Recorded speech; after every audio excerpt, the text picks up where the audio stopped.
Hello again, Sean Castleberry, and this is another one of my philosophical lecture shorts. Today we're going to do a short lecture on David Hume, one of my favorite philosophers. Many call him one of the greatest English-speaking philosophers there's ever been. He was born in 1711 and died in 1776. We think of maybe like pancreatic cancer or something like that. Just a quick few things about him. His first major book he started writing when he was 26 years old, a Treatise of Human Nature. It was published just a few years later. It's pretty amazing in a 26-year-old what he wrote, even though, as we'll kind of see, the Treatise of Human Nature, when it first came out, wasn't very popular. But to be that young, most philosophers don't write their mature works until their 40s or 50s. So very young starting off. And then probably his biggest work that really broke him through, which is almost a reworking of a Treatise on Human Nature, is An Inquiry Concerning Human Understanding. Both these books are great places to start if you're looking, trying to figure out some things on David Hume. Just a little about his life. He was, since he was young or as a teenager, was deeply philosophical. Like I said, when he wrote A Treatise of Human Nature, it came out and wasn't a big success. And his wife wasn't too happy because he wasn't making a lot of money doing philosophy. So he decided to become a librarian in Edinburgh. So Hume is Scottish. And so while he was there, he was able to kind of keep his studies up and make money. But eventually, 10 years later, when he brought out An Inquiry Concerning Human Understanding, this did get him popularity. And once everyone realized what was going on here, they went back to read A Treatise of Human Nature, and that became very widely popular. And from then on, Hume was a very successful philosopher in his lifetime. One of the few philosophers who gets to enjoy that while he's there. Some other interesting things about David Hume: he is one of the first published atheists. Even though he doesn't claim he's an atheist, if you read what he's doing, he's definitely atheist since before the Middle Ages. So it was very uncommon, and David Hume was published. He was well read. He didn't get his head chopped off. Those types of things. Okay, so he's one of the first ones to be able to do that, to be an atheist and write philosophically without using God. As we'll see, that's also a big part of his work. Another thing is really David Hume's one of the most interesting philosophers for me. Why he's one of my favorites is just because for many philosophers, philosophy is torment. It's a torment to you, if you struggle with kind of depression, these other things. Though Hume talks about this, but it seemed for philosophy for Hume was more of a therapy that he did. And overall, he was a pretty fun guy. If you look at his biography, he seemed to have a lot of fun. He liked to drink a little bit. Pretty funny person. So he didn't have that torment in his life like some philosophers, maybe like Nietzsche or someone has. But that makes him very cool, So he's a very laid-back guy, apparently fun to hang out with.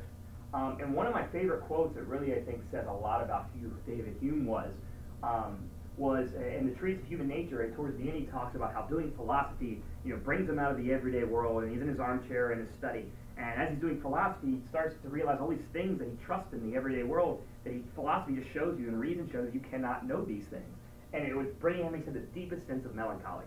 But then to get over, he says he'd get up, go down to the bar, go play some pool with his friends, and forget about it within 15 minutes and go back to living his everyday life. I can imagine him doing philosophy and some of the stuff we'll learn about, just really getting to him, and then going down, having a couple beers, and just, in minutes, not worry about it. And philosophy, like I said, for him is more of a therapy. You get too caught in the everyday, you come back to philosophy. Too caught in philosophy, maybe you come back to the everyday. There seems to be this thing that David Hume was really interested in, this kind of everyday versus how we normally think of the world, and then what reason can show us. Very interesting. And one of the other big things Hume will show us is, many people think that human being, like Plato and Aristotle, believed we were the rational being, a rational animal. What Hume in his philosophy really shows us is that we were very irrational. There's not a lot of rational structure ways in which we live. And it's more, and Hume isn't there to solve those problems. He's just kind of there to show us, the human being, just weird. It's just weird, okay? It's a strange thing, and he kind of leaves it. It's just we are kind of an enigma, and that's what's really cool about Hume's work, is he leaves us as this enigma. All right? So, now let's get into a little more what his project's about. One of Hume's biggest influences was Isaac Newton, okay? Who basically, began, him and Galileo before him, but basically the beginning of the science as we know it now. And what Newton did for physical nature, Hume wants to do for human nature, okay? Newton is based on the physical world. Now Hume wants to bring it back into the mind, as we remember from Descartes. That is what human nature is, the mind, okay? So Hume wants to have almost a scientific project about the mind. Now one of the big things that Hume wants to borrow from Newton is that he said Newton did not hypothesize. Okay, now what that means is, well, he's a scientist, Newton. Of course he hypothesized. What I think more we mean is Newton did not assume. Okay? So basically what that means is when Newton was doing his project, he was going in and investigating only what could be observed. If you could not observe it, if it could not be seen, tasted, whatever, okay, through the five senses, that could not happen. Okay? Then we don't say anything about it. We don't assume that it's coming from here or from over there, or that there's some spirit in it or something like this. We just say what is there. We observe and add nothing more to it.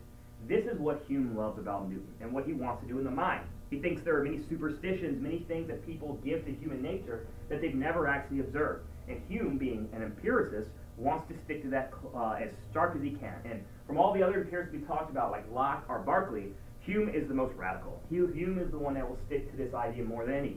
Only what can be observed, and if you cannot observe it, you say nothing. Okay? So, his project is basically to create a science of human nature. And what he wants to do with that science of human nature, that does not assume, okay, is he wants to show us what we can know and what we can't know about human nature. Okay? There's many things people say they can know, but can they really know it? And Hume's whole philosophy is about putting out there what can possibly be known, or if not possible, what can be known for certain. So remember from Descartes, certainty is what makes knowledge, and what cannot be known for certain, we throw out. Okay? Now, move this table here. Something to do. Here we go. There we go.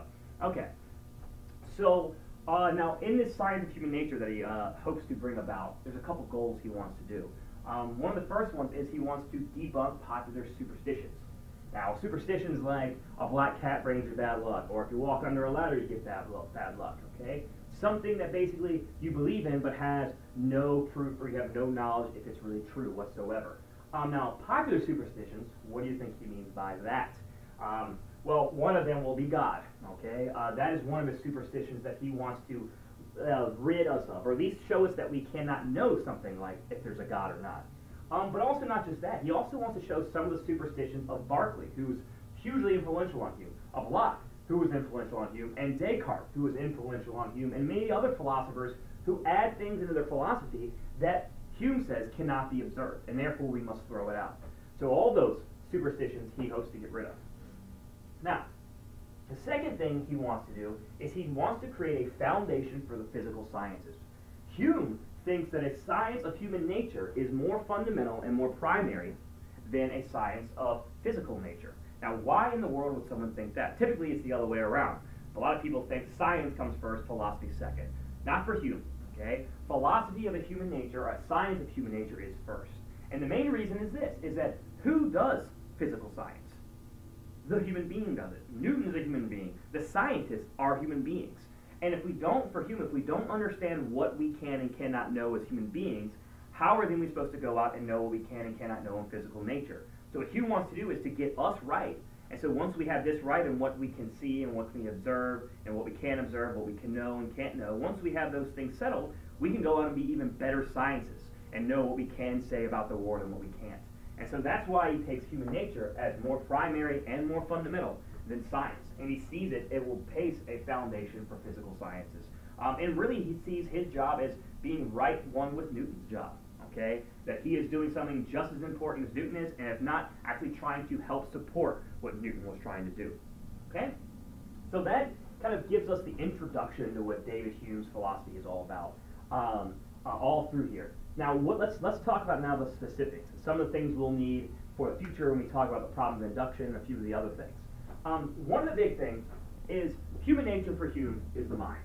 Okay? This, in the modern period of philosophy, which Hume is a huge part of towards the end of it, since Descartes, the belief is what we can know are the contents of our mind. We cannot know what's outside of the mind. If you go look at my lecture on the representational theory of perception, you'll see that David Hume is also one who buys into that. And so therefore, what is outside of us, because we cannot really perceive that, what we observe are actually perceptions in the mind, not something outside of us. This is why we call him a radical empiricist. He owns what we can observe, but the things we can observe, he takes Descartes' idea and says the things we observe are actually perceptions in the mind, not physical objects outside of us. Okay? So, what can we know about the mind? Well, what is in the mind for Hume? He says there are two types of perceptions. Two types, okay, of perceptions. And if you were going to remember one thing from David Hume, okay, this is the thing to remember, the two types of perceptions. This is a very good question, and if you do anything on Hume, this is what you want to know. He says the first type is what he calls impressions. And the second type of perceptions are what we call ideas. Now, what are these impressions, and what are these ideas, the perceptions in the mind? It says the impressions, okay, are basically the first occurrence, okay, or a perception we have that has, as we'll see, more force and vivacity, the first thing to strike the mind. The idea, or ideas, are copies of those first impressions. So here's an example. Right now, you can't see it, but I'm looking at a chair in front of me. Right now, my perception of the chair in front of me is the impression. Now, if I look the other way and close my eyes, and now think about that chair I just saw, what I'm having now is an idea of the chair. Okay? Now, the way Hume tries to explain the difference between these, he says the impressions strike us with more force and vivacity. Okay? The impressions strike us with more force and vivacity, which means they are something I can't change. Right now, when I'm perceiving the chair, I can't change the color of it. I can't make it move with my mind. It's just here.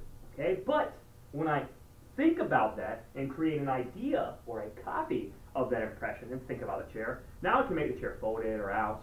I can make it a different color, maybe change one of the leg sizes so it's slanted. I can do things. The ideas don't hit us as strongly. They're not as forceful on us, and are more open for us to change them. They're a little more malleable.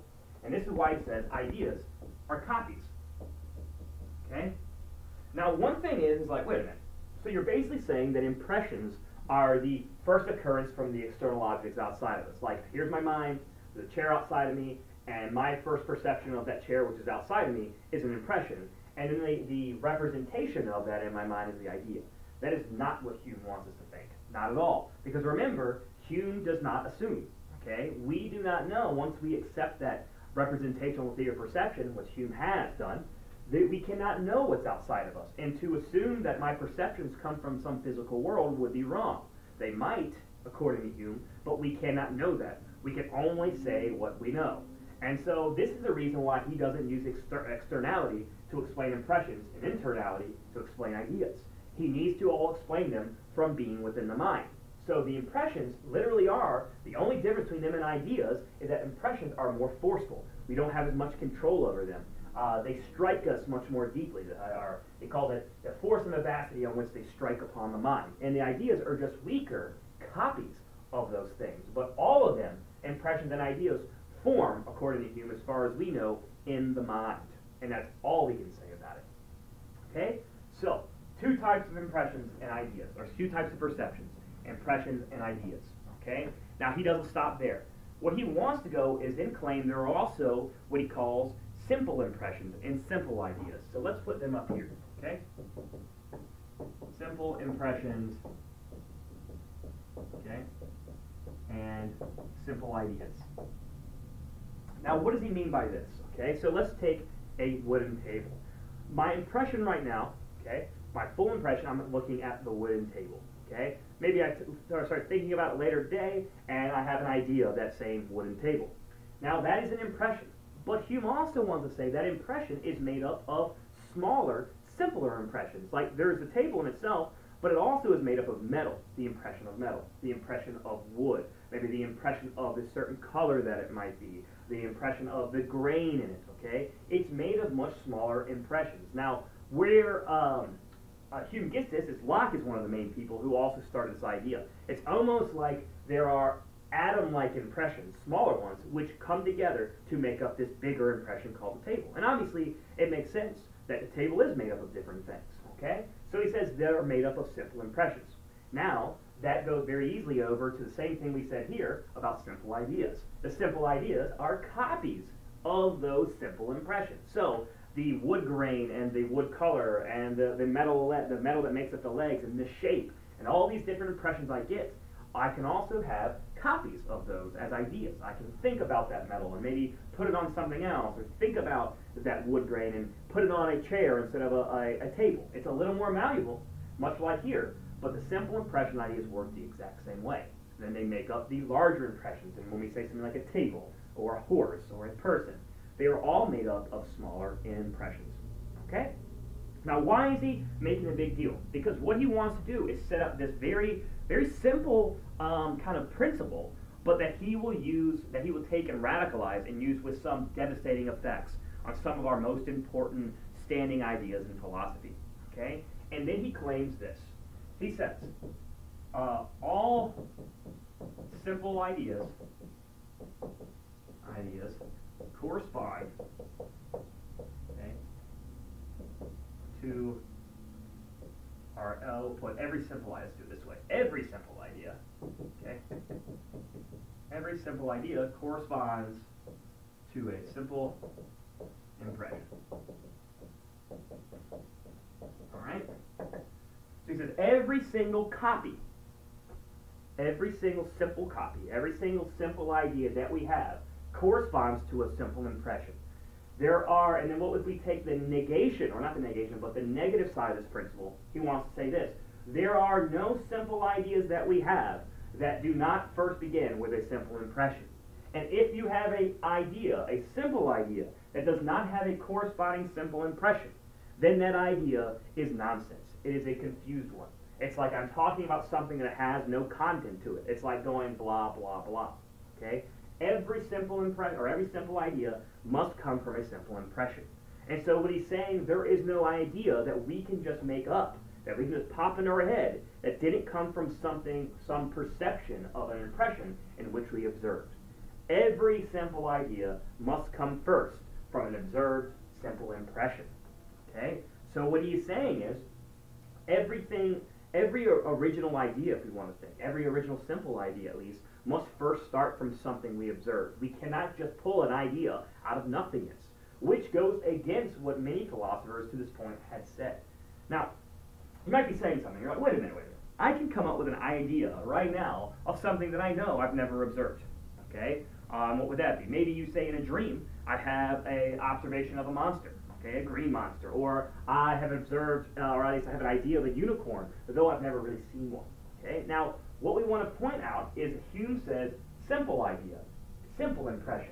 Okay, what he means by that is every, let's say, idea or complex idea I have. Okay, one is made up of simple ideas. Okay, that may be something that I've never actually observed in an impression, but it must be made up of other simple impressions I have observed.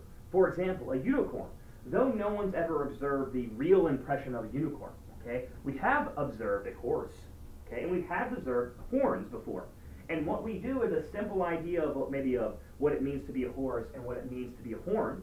We take that and those simple ideas, which definitely come from simple impressions, okay, we mix around and create the complex idea of a unicorn. So what he's saying, even new ideas, they're really just fundamentally, okay, smaller impressions that we've observed somewhere, okay? They turn into simple ideas, and then we mix them together to make something new. But what it's made of is actually made of old things we've observed, okay? So there is no, what I like to say, ideal originality in Hume. There is no idea that comes from nowhere, that literally just pops out of my mind and is original to me. All ideas come from something that we have observed before. Even if it's an idea no one's heard of, it is made up of other ideas that I have definitely observed from a simple impression. Okay, and some people kind of get upset, and like in my classes, we don't really have time for here. We'll have a long discussion about what is originality. The idea of, like what I mentioned, the ideal originality, which something just comes out of my mind and comes from nowhere, and then the idea of originality seems to be in Hume, that anything new is really built upon something that's old, or something we've observed before. And a lot of people get upset that, well, does that mean that everything we do has already been done? I don't necessarily mean it like that. One of the best ways to explain it, and I think really helps, is to think about a musician, Miles Davis. Okay? A lot of this is said about Miles Davis quite a bit, is that there was only 12 notes in music, okay, or at least in the normal scale we know, okay? Only 12 notes. But imagine all the different types of music that Miles created with just those 12 notes. And imagine the types of music since Miles that we've created, okay? So yes, there may be a certain amount of impressions or simple impressions that we are turning into simple ideas and then working with. But the amount of stuff is probably not infinite, but the amount of things that we could create from that seems to be amazing. And so I kind of I don't know if it's really that tragic to our originality if this is how it is. Okay, and it's a pretty powerful principle. There's only, and one thing Hume points out, he believes in this principle. He thinks he argues for it, and he thinks it's rational. There's only one counterexample he gives to it, and he says basically this counterexample isn't strong enough to throw it out, so he continues on. He says maybe down the line I can figure this counterexample out, or maybe it's just so small it doesn't matter. I'm going to move on. And it really is a small counterexample, but it's probably one of the most talked about things in Hume, especially in the Treatise of Human Nature where it occurs. And the one counterexample he brings up to this has to do with, it's called the shade of blue. And I would be remiss if I didn't at least mention it. Okay? So the shade of blue basically uses a color line. We only have black here right now, so we have to use that. But if you think of like a color line, if anyone of you ever taken art before, draw a little color scale here. Okay? Add one more. There we go. All right. So basically it's like this. Okay? So down here you have your darkest color, or darkest shade of blue, which right now is black. Maybe a little lighter, and then we'll have a little lighter. You'll skip this one, a little bit lighter, and then maybe, barely anything. Now Hume says, let's say we've never experienced these colors before, but I'm given these colors below it and these colors above it. Okay? Now we see the pattern working out. Hume says even though I may have never seen, or I've never had a simple impression of this color here, and I've had similar impressions of these and these, that the mind easily can create that simple idea of what should go there. Now the question is, am I coming up with a simple idea without ever having a simple impression attached to it? Maybe. Some have said that maybe we are combining these two to create it, which we are then combining simple impressions. Others have said maybe we've seen this somewhere else, and we're taking some other impression we have, a copy of it now, and we're now placing it. Others say this is actually a counterexample. Hume kind of says we could probably figure it out, but I need to move on. But if you Google a shade of blue and put Hume, you will find so many essays and discussions on this. It's one of the most popular things to talk about. So I have to mention it there just for a second. Now, what Hume is going to be doing with this principle, so we'll forget about this. With this principle here, is he is going, like I said, use it with some devastating consequences on some of the most kind of fundamental things we talk about in philosophy. Some of those, just to mention off the top, are our idea of the self.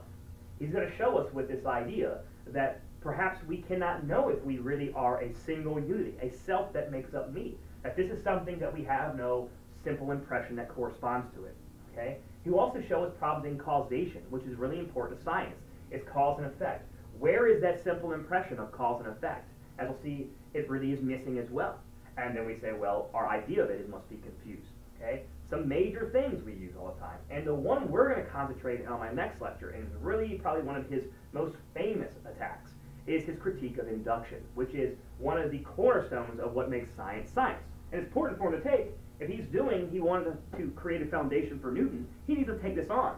The problem it ends up being is that even though he's trying to create a foundation, he almost erodes the foundation of science. Even though not on purpose, he goes where reason takes him. Okay? And we'll see that what makes an induction certain, or as knowledge, as we'll see, we might not be able to really claim it as knowledge, according to what the moderns thought. He'll show us that we are also missing a simple impression of the major thing that induction needs to be knowledge, okay, a major principle. And we're going to go look at that in the next lecture. But for right now, that is David Hume, at least the introduction to what he's saying. If you have any questions, please email me. If you want to take a look at David Hume, The Problem of Induction, that'll be my next lecture, and we'll follow right from this. So thank you, and I'll see you next time.